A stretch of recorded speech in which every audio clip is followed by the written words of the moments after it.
In recent years, the Second Vatican Council has often been mentioned in discussions about the Catholic liturgy. Many changes that took place after the Council, especially changes to churches and altars, are commonly attributed to Vatican II itself. Yet surprisingly few Catholics have actually read the Council's liturgical document. Before forming opinions about later developments, it is helpful to begin with a simple and careful question. What did Vatican II actually say about the Mass and the altar, and what did it not say? The Second Vatican Council, held between 1962 and 1965, was a pastoral council.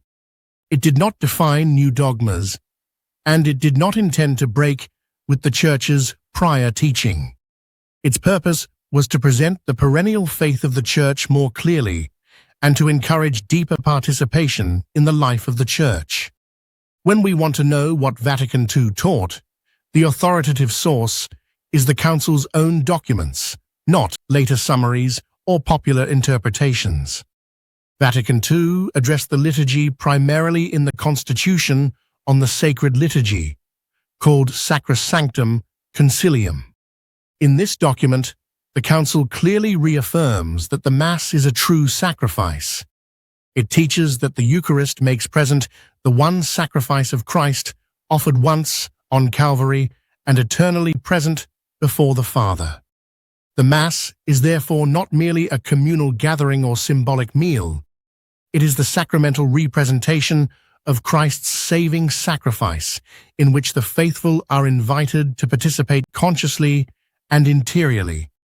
This understanding of the Mass stands in continuity with Scripture, the Church Fathers, and earlier councils. Because the Mass is a sacrifice, the altar holds a central place in Catholic worship.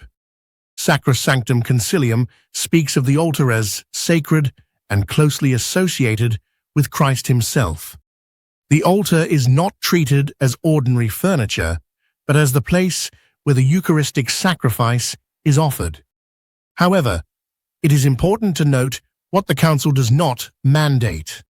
Nowhere in the conciliar text do we find requirements for priests to celebrate Mass facing the congregation, for freestanding altars to replace existing high altars, for the removal of altar rails, or for architectural redesigns of sanctuaries.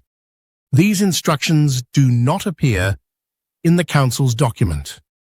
In the years following Vatican II, many churches underwent significant changes. High altars were sometimes removed or left unused. New altars were placed closer to the congregation, and celebration of the Mass facing the people became widespread. Historically speaking, these developments arose from post-conciliar instructions, pastoral decisions, and local implementations. They occurred after the Council and were often justified by appeals to its pastoral spirit. It is important to distinguish these later practices from the Council's own words. They are not identical, even though they are frequently treated as such. In Catholic theology, the altar is more than a table. It represents Christ himself and the place of his sacrifice. The Mass participates in the eternal sacrifice of Christ, which transcends time. Because of this, sacred space and orientation naturally communicate theological meaning. Even when doctrine remains unchanged, changes in altar design and sanctuary layout can influence how the faithful perceive the nature of the Mass, whether it is understood primarily as sacrifice, meal, or communal gathering. This is why the altar has always been treated with particular reverence in the Church's tradition. Confusion often arises when the actual texts of Vatican II are blended together with later interpretations and practices. The Council's documents reaffirm sacrifice, continuity, and reverence.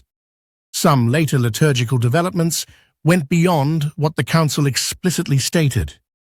Distinguishing between the two helps clarify many misunderstandings without assigning blame or making judgments. At moments when Vatican II is discussed anew, returning to the original documents becomes especially important. Understanding what the Council said and what it did not say allows for a more informed and thoughtful conversation about the liturgy and the central place of the altar in the Mass. The Council's own words remain the best place to begin.